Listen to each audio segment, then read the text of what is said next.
Nous voyons le secret de l'obéissance dans la vie d'Abraham en Genèse 22. Ce chapitre nous parle du grand test et sa signification centrale. Une nuit, Dieu réveilla Abraham et lui dit de prendre son fils unique, Isaac, et de lui offrir en sacrifice au lieu qu'il montrerait. Lorsque Dieu parla à Abraham, personne d'autre ne le savait. Si Abraham avait vécu dans la désobéissance à Dieu, personne n'aurait connu cela.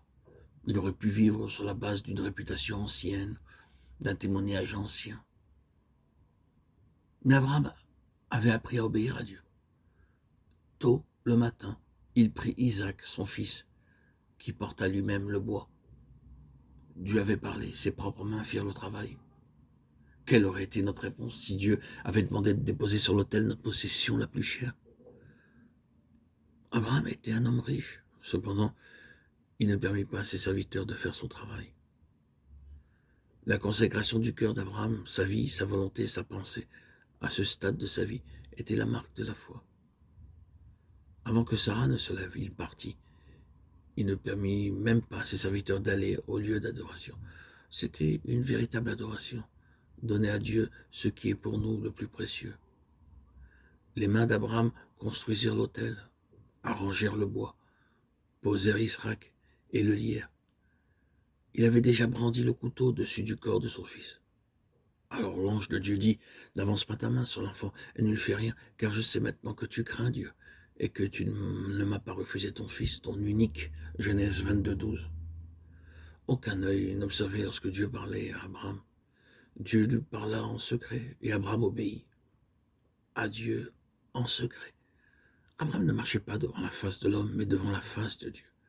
C'est le test qui montre que nous craignons véritablement Dieu et lui obéissons.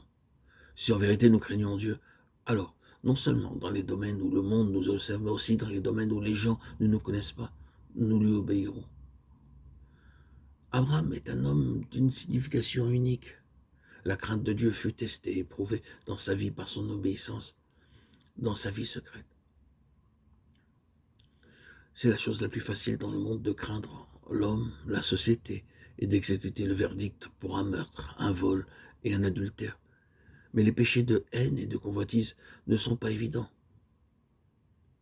Christ dit dans Matthieu 5, 21, 22, 28 que certains péchés sont cachés aux autres et connus de soi. Péché de la vie privée, péché en pensée. Le désir est de la même nature que l'action. Mais nous craignons Dieu lorsque l'obéissance exigée dans notre vie extérieure, là aussi dans notre vie intérieure, dans notre cœur. C'est ce que nous voyons dans la vie d'Abraham. Il craignit Dieu dans tous les domaines de sa vie. Probablement que si nous avions été à la place d'Abraham, nous aurions fait du sacrifice d'Isaac un événement spectaculaire. Au tribunal de Christ, quelques-unes de ces choses qui peuvent sembler très spectaculaires et merveilleuses seront jugées à leur juste valeur. Des œuvres de la chair faites dans la désobéissance à Dieu. C'est une chose paralysante de penser à notre comparution devant le tribunal de Christ. Si Abraham pouvait montrer beaucoup d'obéissance sous l'ancienne alliance, combien plus vous et moi, qui sommes sous la nouvelle alliance, pouvons-nous en montrer maintenant que Christ habite en nous? À celui à qui il sera beaucoup donné, il sera beaucoup redemandé.